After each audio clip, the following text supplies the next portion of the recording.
What's up, everybody? I'm back on my usual night. Yes, I am.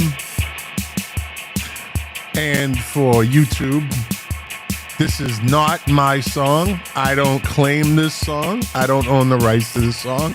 I'm claiming fair use because I'm talking about this song. This song is called Tear You Apart by a band called She Wants Revenge. So YouTube will try to copyright it, but I do like this song. This is a jam right here. How could you not like this song? It's got a great beat and you can dance to it. Yeah, go download it. It's called Tear You Apart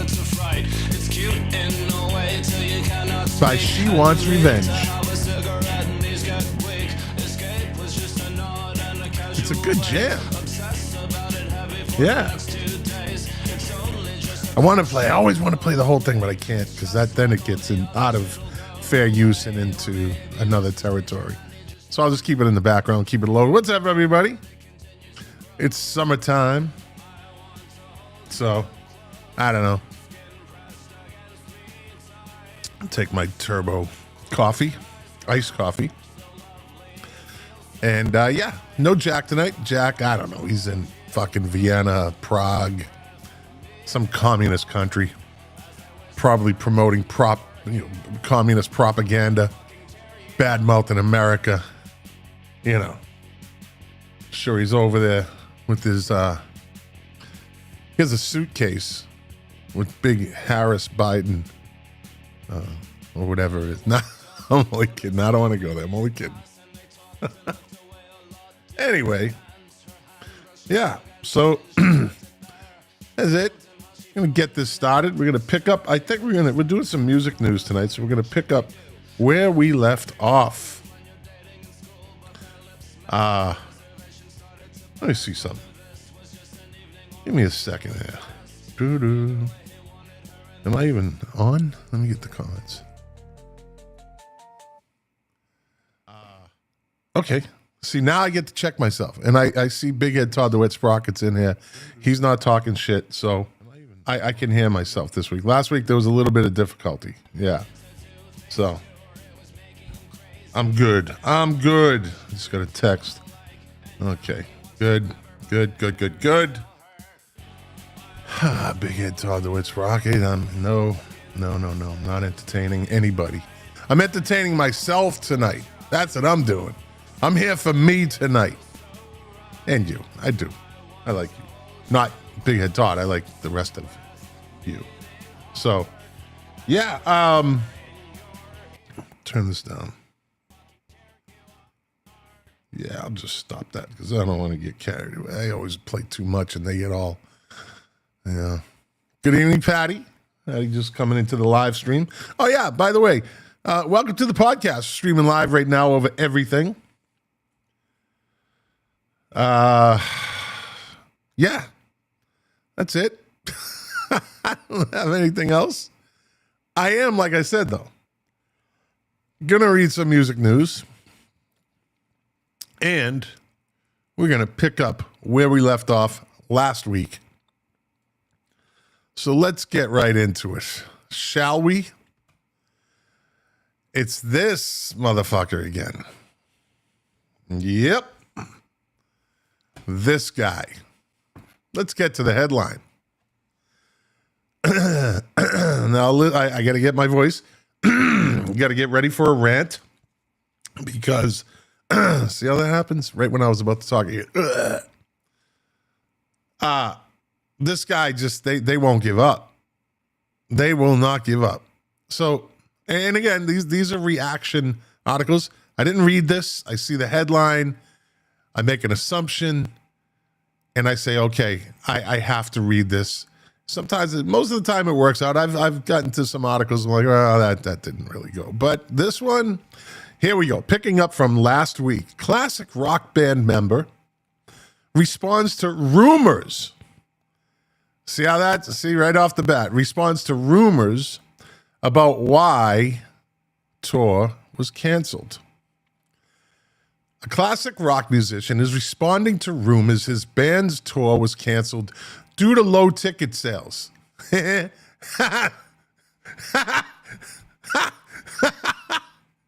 mean, right off the bat, you know that's the reason.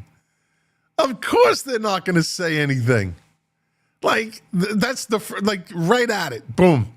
We didn't cancel because of low ticket sales. Yes, you did. Yes, you did. But I digress. Let's move on. Excuse me. The Steve Miller Band axed its 2025 tour dates on Wednesday, blaming the weather and climate change concerns. This was last week. Canceled concerts include an August 21st performance at the New York State Fair and 2 other stops in upstate New York on August 15th at Bethel Woods Center for the Arts and on August 30th at the Seneca Allegheny Resort and Casino in Salamanca. The combination of extreme heat, unpredictable flooding, tornadoes, hurricanes, and massive forest fires make these risks for you, our audience, the band, and the crew unacceptable, a statement on Steve Miller Band's website said. So, you can blame it on the weather. The tour is canceled. I'm a pussy. That's how it should have ended. I'm a pussy. Okay? Some fans called extreme weather an excuse to cover up low ticket sales. Some fans are right. Ultimate Classic Rock reports a music industry analyst blasted old people who spew their bullshit in a newsletter criticizing band leader Steve Miller, while social media users shared screenshots of Ticketmaster's unsold tickets at various concert venues. Okay, let's go on. The evidence is starting to come out now. However, longtime band member Kenny Lee Lewis said the 81-year-old Miller's concerns are real. Quote, "You didn't see Steve Miller hanging over a railing after our first outdoor stadium show in the sun for Journey and Def Leppard in Atlanta on July 13th, 2024, trying to fend off heat exhaustion. Remember that," Lewis wrote on Facebook. "I was really worried about him. Next couple of outdoor shows, the crew had to arrange the stage air coolers with flexible ducts on him, as he also wore frozen gel packs in his neck and shoulders. He looked like the Michelin Man, and he still almost passed out." Now, okay, here we go. It's my law enforcement brain. Can't get rid of it. It's in me. First, they say it's fucking extreme climate and they're protecting the fans.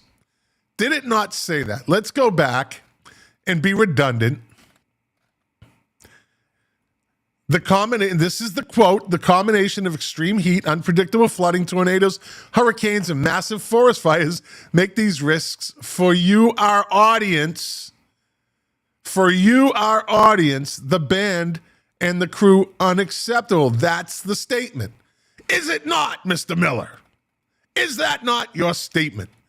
Now you fast forward saying you didn't see Steve Miller hanging over a railing. Okay, let's break this down. The motherfucker's 81. Okay? He's 81. He's doing shows, these open air shows, in the fucking middle of the summer. In the middle of the fucking summer. He's doing this.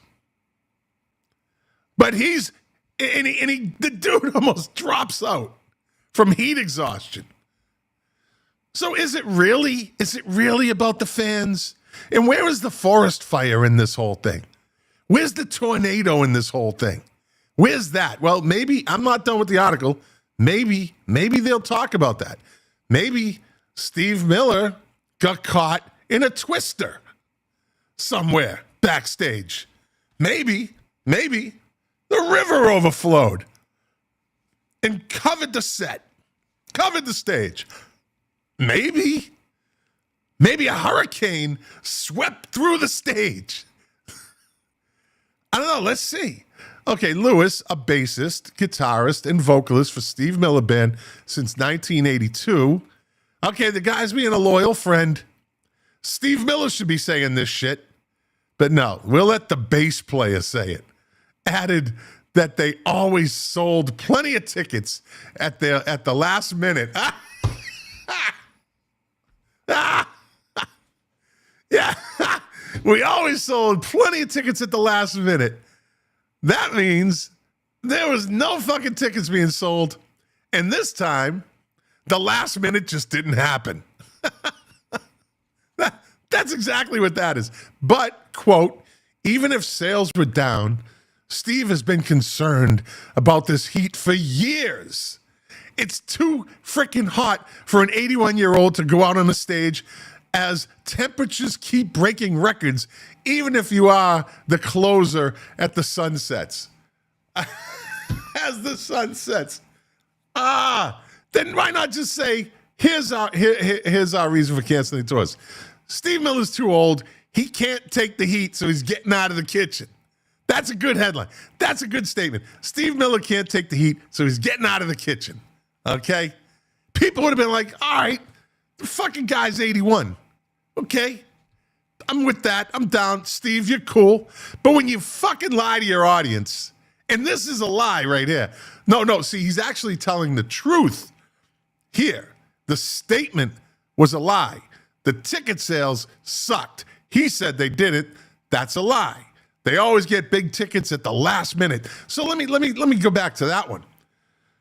So you're telling me that at the last minute, let me see something. At the last minute, every show people come running to the stadium, or they come running to the fairgrounds in this case. No. Hey, let's all go to see Steve Miller. Haven't tickets been on sale for 3 months? Yeah, but I'm waiting for the last minute. I'm going to take that chance.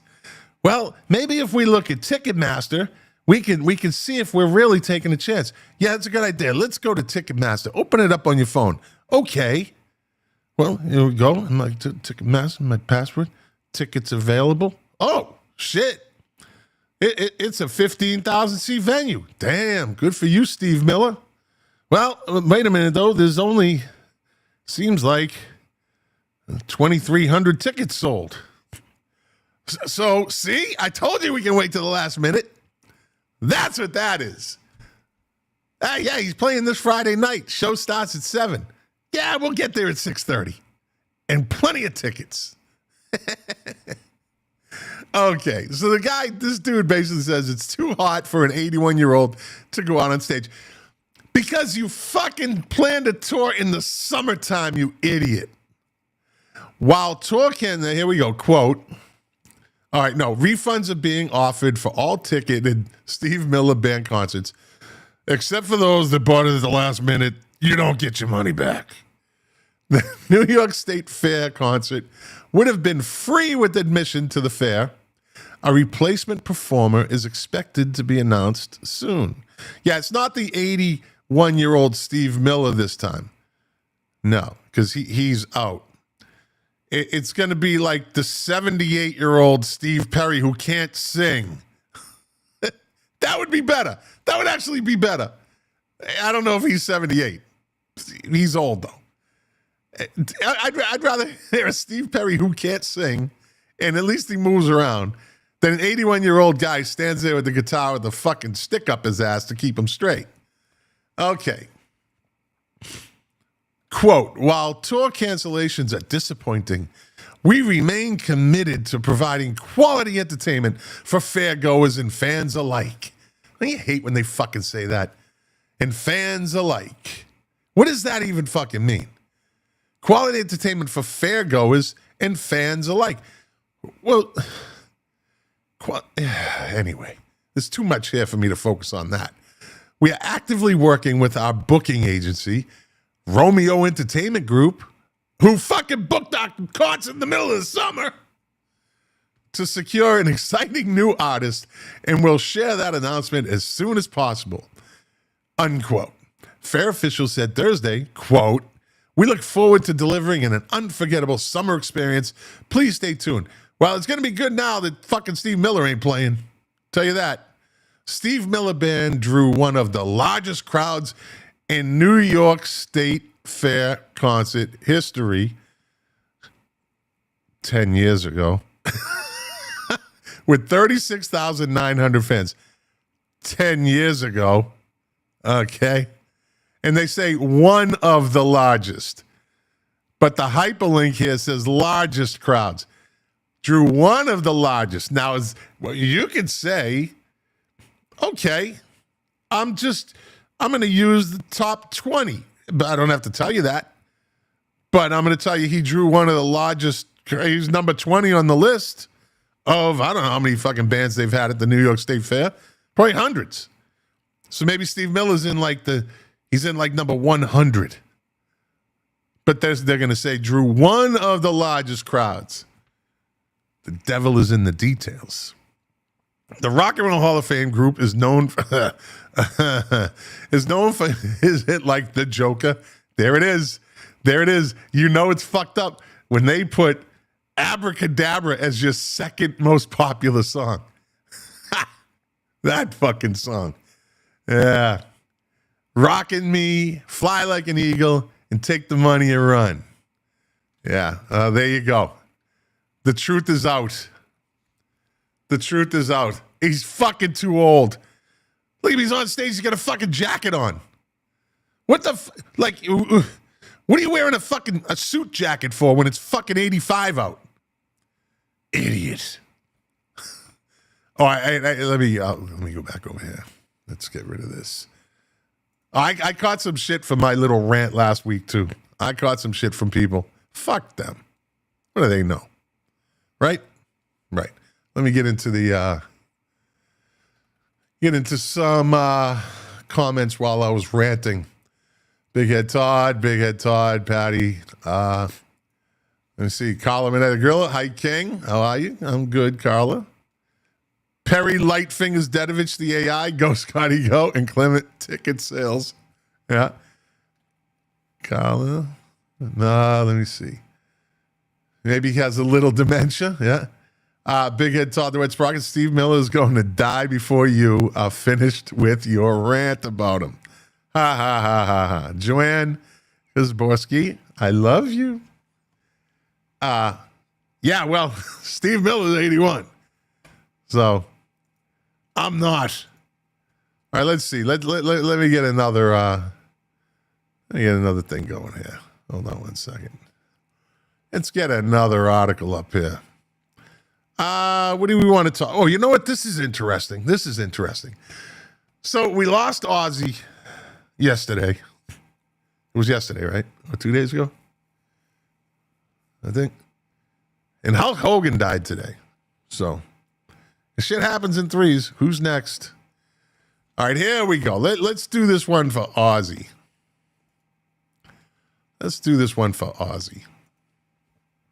Get it up on the screen here. Nope, don't want that one. So let's get rid of this. Delete that. I'm back.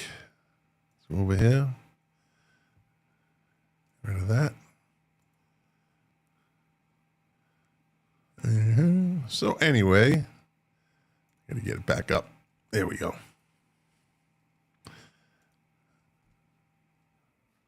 Screen. This ought to be interesting. In memory of Ozzy, which Ozzy Osbourne song matches your zodiac sign? I'd be interested to see in the chat what song they think matches their zodiac sign. I'd say, for me, it's impossible to say, but I'd like mine, Sagittarius, Sweet Leaf. And I say Sweet Leaf because Black Sabbath Master of Reality is one of their most underrated albums. It's a fucking great album. And that album is the first album that was ever officially mine. See, I had two older brothers, and we had a record collection that my father had given us. Like, that's a whole story about how he got them. And it was a shared collection, but every once in a while we'd buy an album for each other. And for Christmas, we were all about music when we were growing up. And it stuck with me. My brothers knew a lot about music, though, too. God rest their souls. But the first album, my father gave me, the first album I got for Christmas from my father was Black Sabbath Master Reality. I don't know. Someone must have told him because he wasn't a Black Sabbath guy. But with that said, let's see which Ozzy Osbourne song matches your zodiac sign. And put it in the comments, and we'll check afterwards and see if it matches. Ozzy Osbourne is a legend who cannot be recreated, known as the Prince of Darkness and the lead singer of Black Sabbath, the heavy metal rock star, passed on Tuesday, July 22nd, 2025, in the presence of his loving family, having fulfilled an incredible legacy. What a great way to go out. God bless him. I mean, I'm dead serious. God bless him for going out the way he went out. He had that nice big show, and he got that last boost of energy, and he just did it. God bless him. Here is a curated list of some of Ozzy's best songs, each one matched to your zodiac sign, each piece carrying a bit of his amazing spirit. Go over here for a second.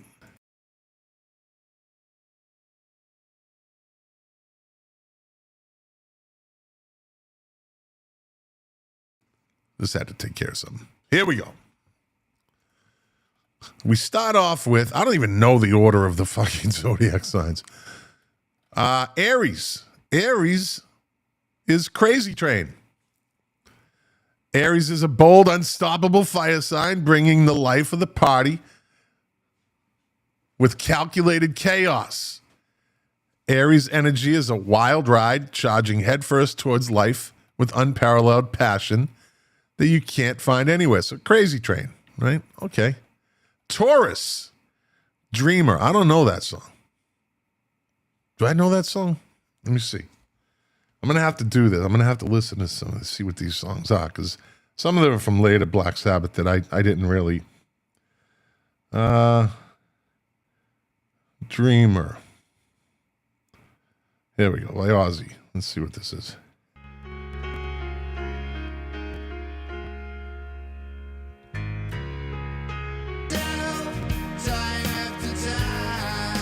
Nope, never heard it. Sensual, grounded, and soulful. Okay. Taurus is paired with Ozzy's softer, reflective ballad. This song matches your soothing presence, inspiring others to take a mindful look at their surroundings and reflect upon their impact. Gemini, Flying High Again. I think we've all heard that song. Gemini energy is curious, on the go, and active, constantly shifting from one high to another, from adventure to adventure. This song perfectly represents the air sign's core, showcasing its whimsical nature to the forefront. So Gemini, Flying High Again. Good song. Fly high again. Cancer, Mama, I'm Coming Home. That was it. That was the song. That was the how apropos. How apropos. I'll tell you, when I was in the Philippines and Big Head Todd the Wet Sprocket was stationed with me there, and whenever somebody was going home on leave, and we were literally halfway across the planet, no internet, no cell phones back then. I was there from 87 to 89. And all the bars in the Philippines turned into big video bars. When I first got there was live bands, and they were fucking good bands. Filipinos are fucking, there's some really good musicians, and they could copy the fuck out of some songs. They could cover, I should say. But everything turned into video bars with giant fucking speakers, like concert speakers. And there could be a bar the size of my studio here. It's about the size, it's a 2-car, like a converted 2-car garage, so it's got a good size. And there would be fucking 16 speakers in here and a giant video screen. And some girls dancing on a stage. That's another story.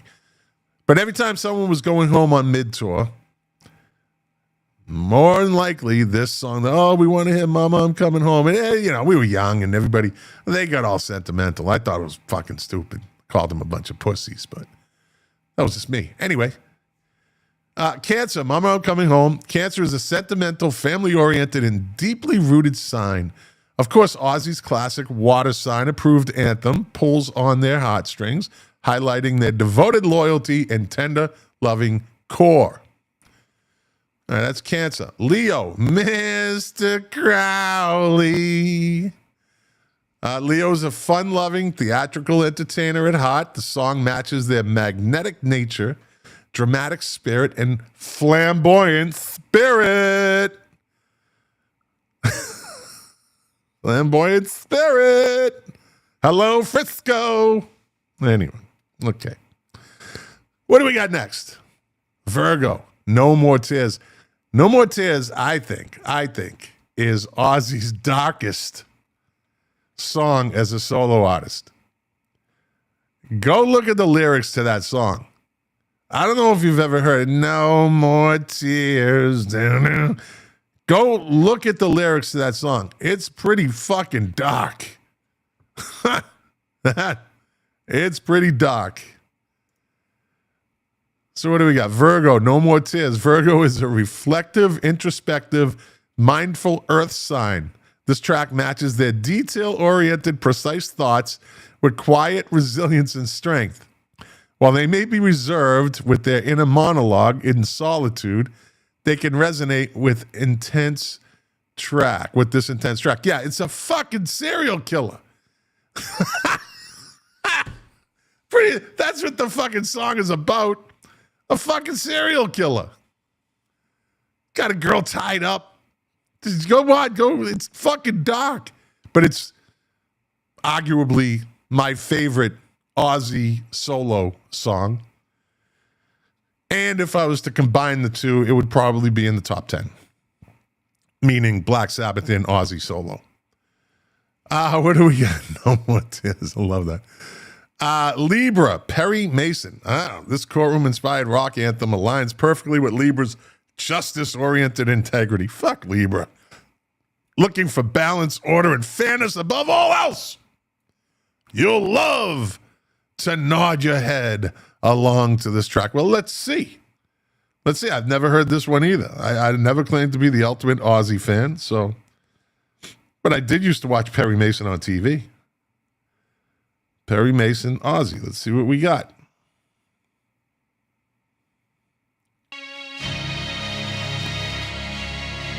Let's get to the point.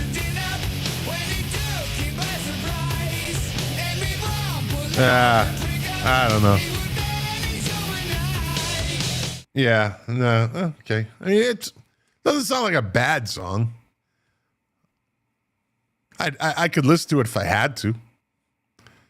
Anyway, moving on. Scorpio, Bark at the Moon. As a deep, dark, magnetic, and transformative soul, Scorpio can resonate with much of Ozzy's musical presence. However, this song is especially magnetic, highlighting their intimate, nocturnal energy. You know, I give this article a lot of credit. I really do. I'm not mocking this. I give it a lot of credit because whoever wrote this article had to do some research. Like, they had to really match this shit up. So you go in and you look at Libra and you see what they're all about. And then you got to listen to a lot of Ozzy songs to see what they think matches up. Again, this is a very clever article. I give it credit. Let's see. Sagittarius, Shot in the Dark. I'll take that. Sagittarius is a wild child. full of fiery flair. This adventurous fire sign can relate to this Aussie track, showcasing their wandering spirit and everybody, as you know, and philosophical reflections, because I'm so fucking philosophical. Yes, I am. Let me see. I remember that, people. When you're making fun of me, Big Head Todd the Wet Sprocket, it didn't say you were philosophical, fucker. Let's see. There we go.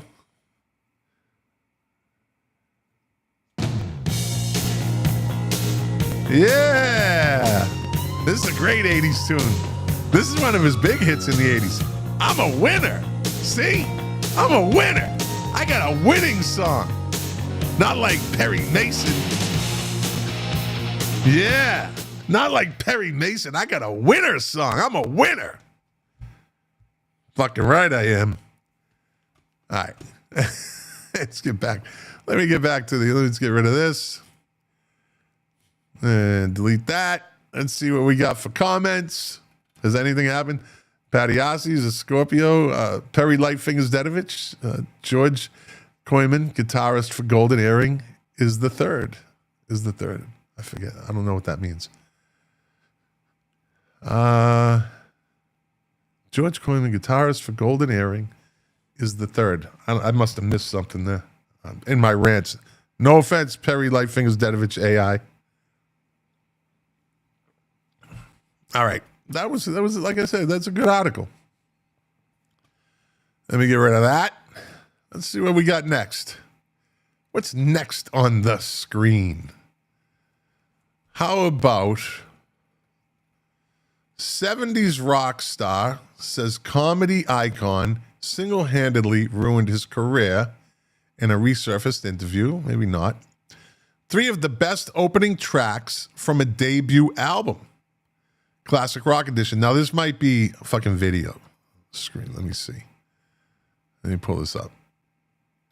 Okay, well, let's give it a go. Let's see what we got. Pull it up on the screen in a second. And here we go. Why isn't that? I always think my screen should be bigger. I don't know why. And that's the biggest I'm going to get it. Anyway, okay. 3 of the best opening tracks from a debut album. Now, I want you to think, as you know, before I get to the songs, what you think are 3 of the best opening tracks from a debut album. Give it a thought.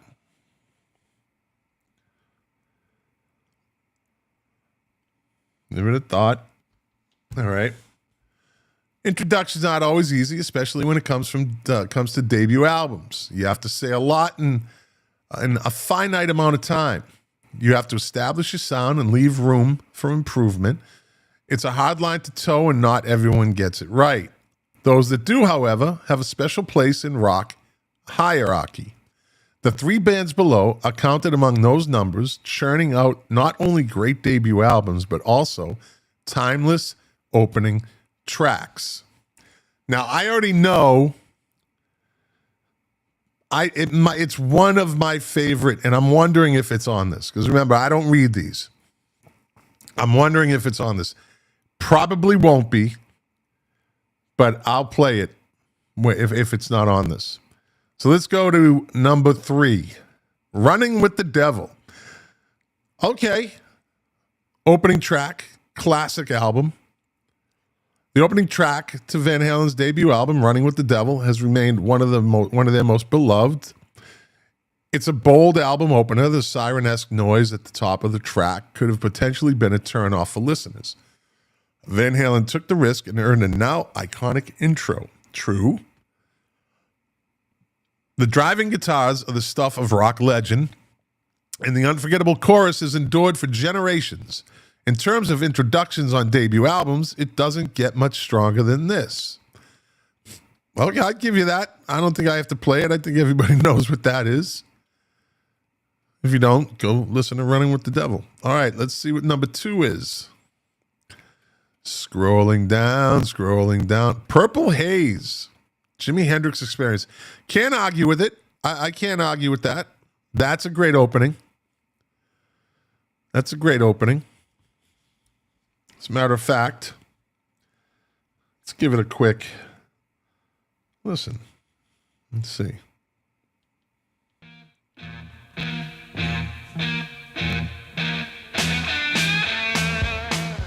There you go. You don't have to go more than that. That's the intro. Jimi Hendrix put psychedelia on the map with his debut album, Are You Experienced? The album as a whole was a sonic taster of a new musical venture.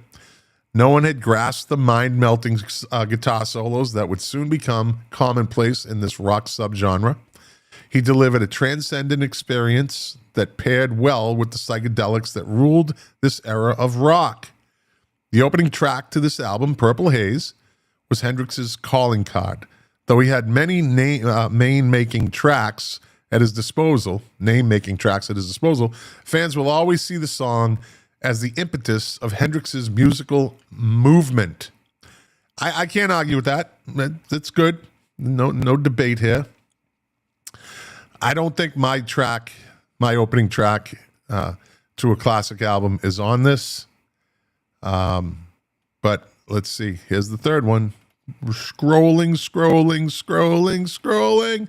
Blitzkrieg Bop. Are you fucking see? You went and fucked this up.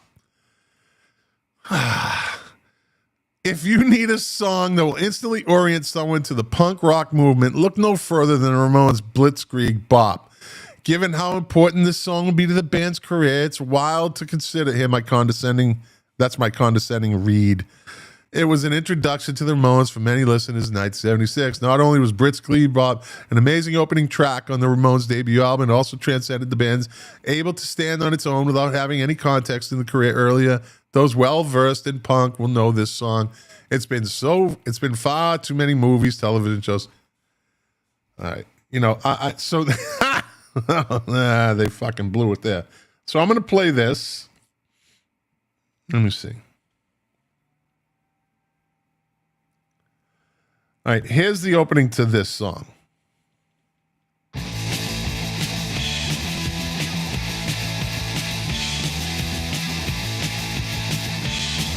All right, we know that, right? You're telling me if you're going to go in the punk genre,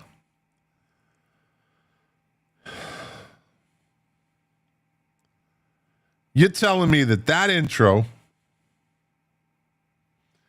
is better than this?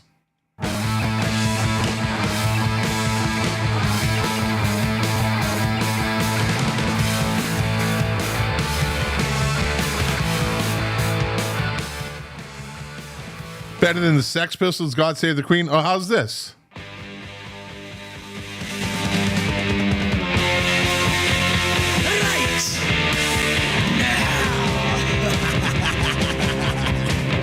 That's a fucking much better. That's a much better intro than fucking Blitzkrieg Bop. See, this motherfucker just jumped the shark. This guy jumped the shark. There's no way that Blitzkrieg Bop is a better opener if you're going into the punk rock. I can get other punk rock bands too that have better opening songs than that. He went and fucked up. Now this is my favorite. Well, yeah, okay. It doesn't have to be the best, but it's one of my favorite openings ever. Let's see.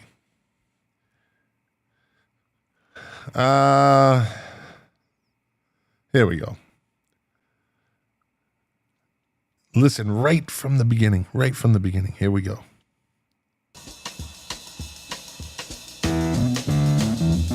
Just that little drum at the beginning. That little drum, that tick, tick, tick, tick, tick, tick, tick, tick, tick.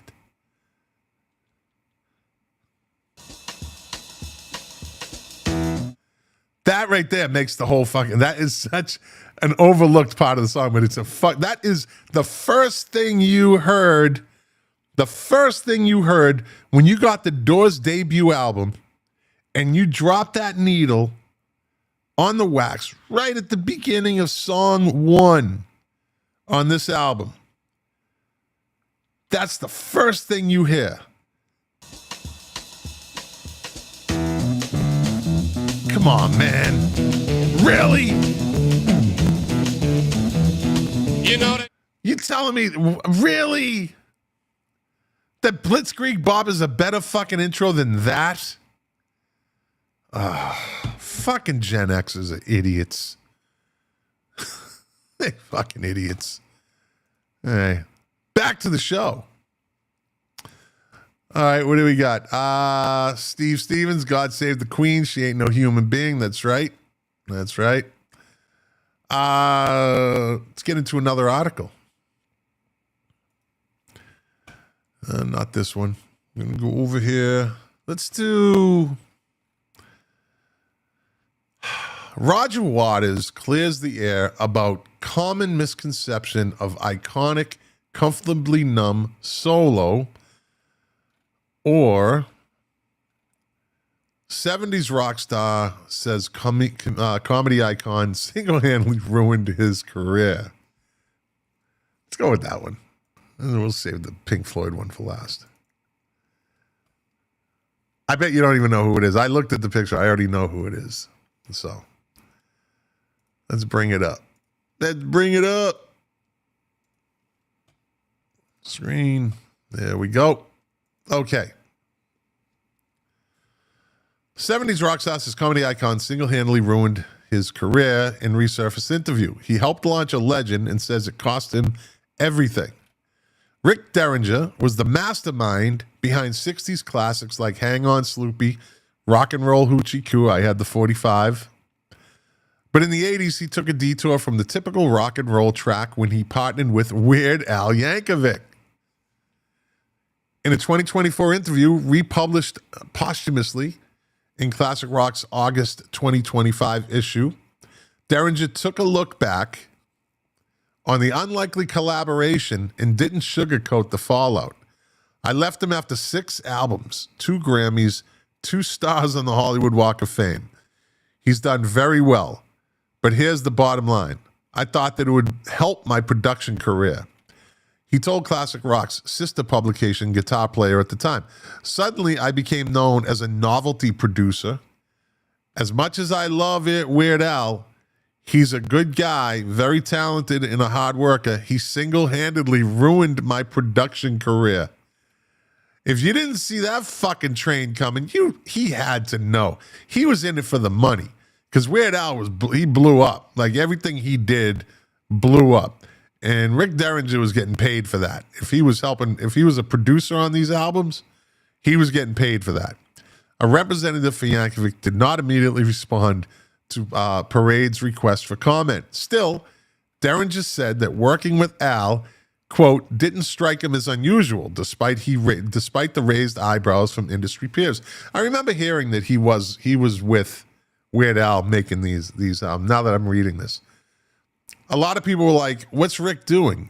I had a pretty good, what's Rick doing? I had a pretty good production career going for myself, so it didn't strike me as unusual to work with Weird Al. Derringer explained, I grew up in a family that liked novelty music. They had 78s of Spike Jones and stuff like that. Okay. He continued, quote, when I was approached to do a single with Al, I said, do you have more songs like this? He said, yeah. So I said, we should do a whole album. I thought if we can make a success of his songs, it would have no competition because there isn't anything like his stuff out at the time. So again, here you go. You're a product of yourself. You knew what was going on. You knew it was a novel act. You were making money off it. You were working. You were getting steady pay. You knew exactly what you were doing, Rick Derringer, late Rick Derringer, ghost of Rick Derringer. You knew what you were doing. And evidently people were saying to him, what are you doing? He's making money, making that fucking money. I don't hear him complaining about the checks he was probably receiving, even beyond the breakup with Weird Al. Derringer went on to produce Yankovic's first album, 1983 self-titled record, Weird Al Yankovic. But the 70s guitar icon said there was quote, no record company support at all. Yeah, because it's a fucking novelty act.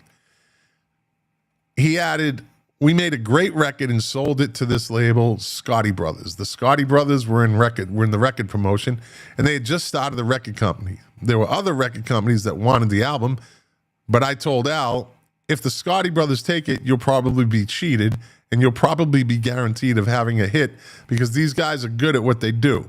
We released it on Scotty Brothers, and it was an instant hit. And that's it for the article, I guess.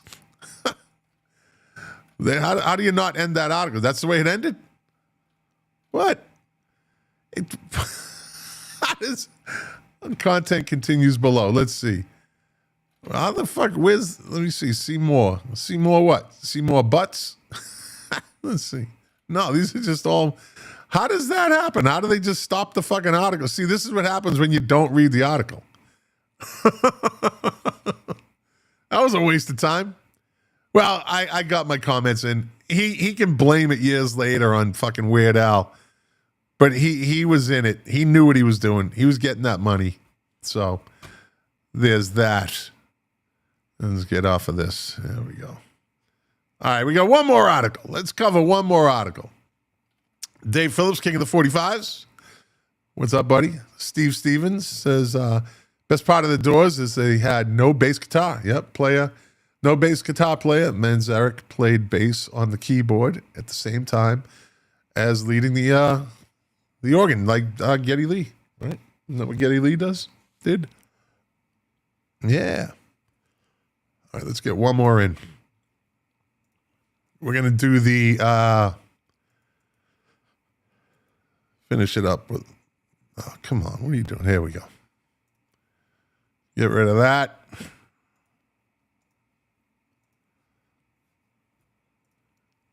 All right.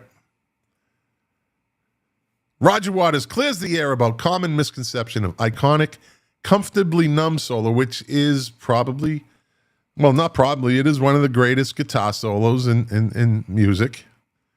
I don't have to say music history. I think that goes without saying. Comfortably Numb is one of those monumental and quintessential Pink Floyd tracks that seems like it's effortless to make, but bassist Roger Waters would put a heavy emphasis on the word seems. In reality, the idea that the entire song fell out in one fell swoop is a misconception worsened by the passing of time and the general public's willingness to believe that rock stars are superhuman guitar-playing machines. In reality, Pink Floyd worked tirelessly on their music, which is precisely why it seems so effortless. Now, I'm not comparing the two, but I'm comparing the two. When you work a drug dog, I'll just say a drug dog, or even a bomb dog like I did, and you're good at it like I was, and good came with time, and good came with putting in the work, and good came with being dedicated to that, to working with dogs and training them and having a well-oiled machine at the end of your leash that you can trust. Everybody in the military and in U.S. Customs and Border Protection, where I worked for decades, they would see, someone like me or an experienced handler working a dog, and they're like, anybody could do that. Because we made it look like we were just walking the dog, but the dog was always working. And when we went into a search pattern, we knew what we were doing. We put fucking work into that. If you don't know what you're doing when you're working a dog, it's going to show, and you're going to look like a monkey fucking a peanut. I don't know where that came from, but it's a good mental image. And that's the same thing with good musicians. They make it look easy. In reality, Pink Floyd worked tirelessly on their music, which is precisely why it seems so effortless. And yes, even with the infamous feuds on and off stage, Roger Waters and David Gilmour worked closely with one another to create the best solos, bass lines, and other signature parts. Now, this is where Roger Waters clears the air about Comfortably Numb. In a YouTube series where former Pink Floyd bassist Roger Waters answers fan questions, the founding member of the psychedelic rock band, did they really, why would you still call them psychedelic? Didn't they lost that moniker fucking as soon as Sid Barrett was gone, right? But, okay. Rock group pulled a question pertaining to whether he played a role in crafting David Gilmour's guitar solos. Now, remember, people, These two don't like each other. They don't like each other. So, and they've taken shots at each other over the years, even recent years. So, under any of the circumstances, it would be a fair question considering how prominent of a songwriter Waters was for the band. But the extra context of the interpersonal tension between the two musicians certainly adds another layer of intrigue and solidity, which Waters had no problem clearing the air about.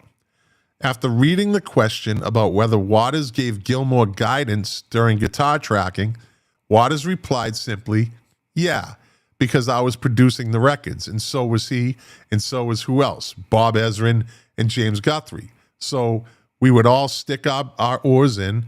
However, we did sometime, leave him alone to do a few takes." That's a shot. He just took a shot. Waters continued accusing Ezrin of lying through his teeth about the creation of the Comfortably Numb solo, especially the one toward the end of the song. According to the bassist, Ezrin, quote, waxed eloquent during interviews about how Gilmour played the entire solo in one take. Quote, "The only problem with that story," Waters said, "is he wasn't there." Bob Ezrin was not in the studio when Dave did that. James Guthrie was there. Well, it just glitched. James Guthrie was there, and David did umpteen takes, and then he went away, and James Guthrie edited the best bits of all the takes and stuck it together. Row. The bassist understands the public perception of his band relationship. The public tends to flock toward interpersonal band drama even more than the music that the band was creating at times, and the feud between David Gilmour and Roger Waters that led to Waters' departure from the group is certainly no exception to this rule. People are always quick to speculate when two public figures no longer work together, and Waters acknowledged the implication of his fan question that he might be overly critical of his colleague just because they had their disagreements. "I like all Gilmour's solos," Waters argued. "I say so often, I say so. I believe in the sleeve notes on the new record. There's nothing wrong with Dave's solos. There's nothing wrong with his solos on The Wall, or his solo on Animals, or his solos on Dark Side of the Moon, Wish You Were Here, in the Final Cut, or any of the work that I did with him. I'm a fan. They're great." And he's right there. You know what? Again, I don't read these articles, so I'm kind of going with the wind on this one. You know what? You don't hear fucking David Gilmour saying anything. Like, what? That's bullshit. Although David Gilmour's pretty laid back, dude, so. Just, superhuman great, which is fair too.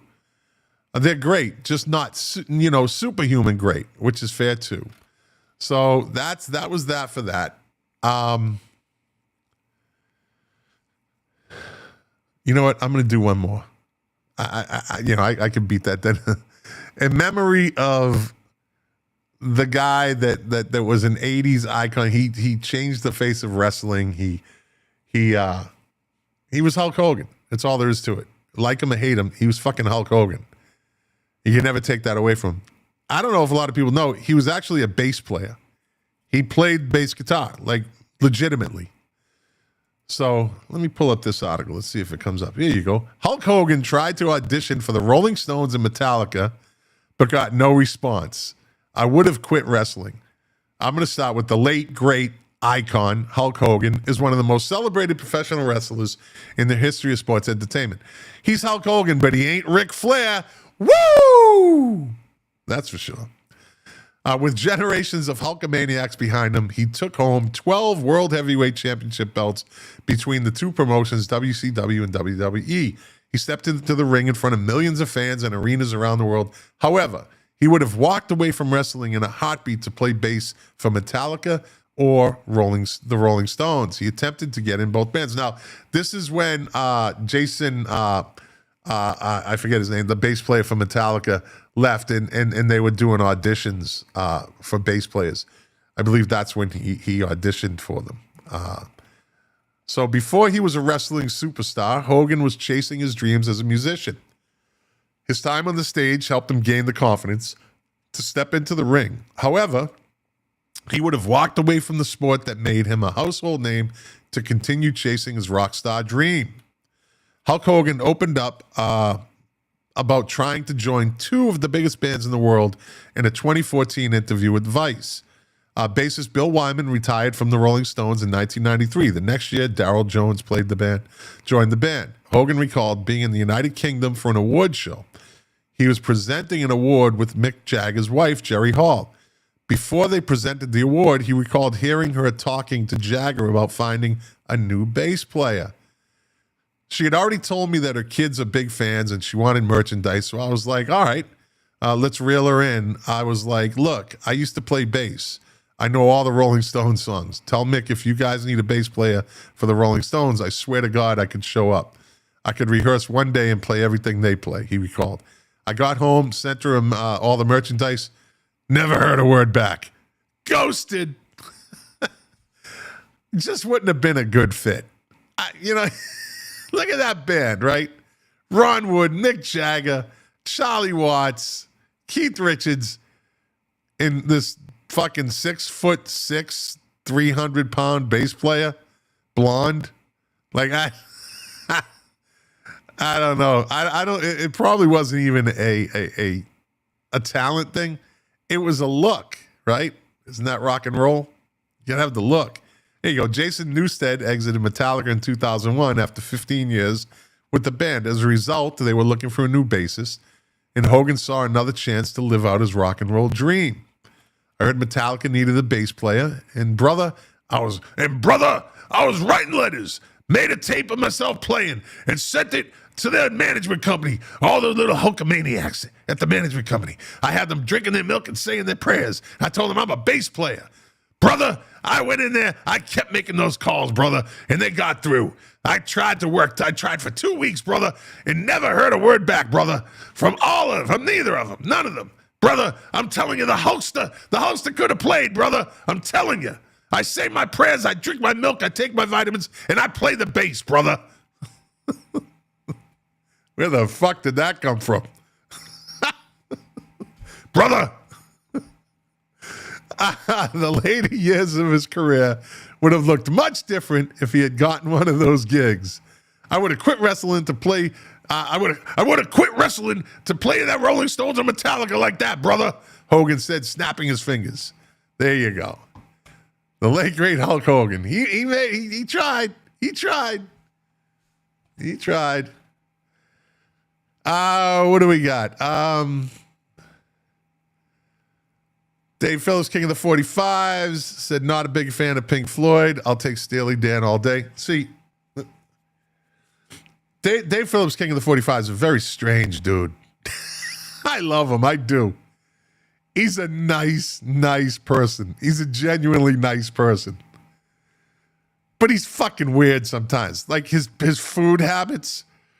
Like the dude, he puts American cheese on his peanut butter sandwich.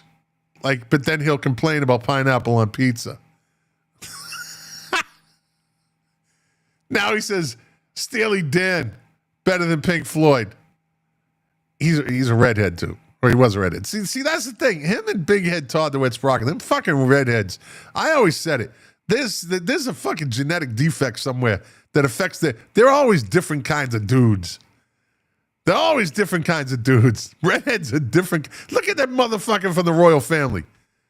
Prince, whatever his name is, with Meghan Markle. Fucking redhead.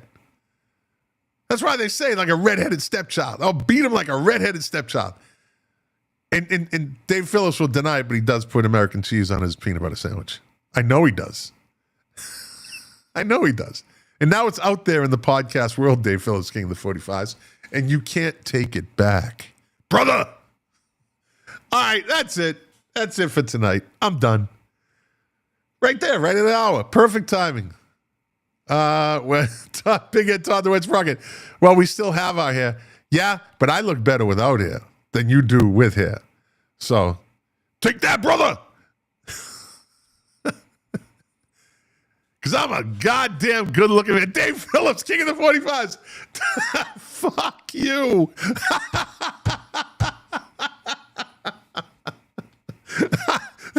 That was his comment. Fuck you. And I don't know how many years he's been watching and listening to all the episodes. He's never said that to me. He's never.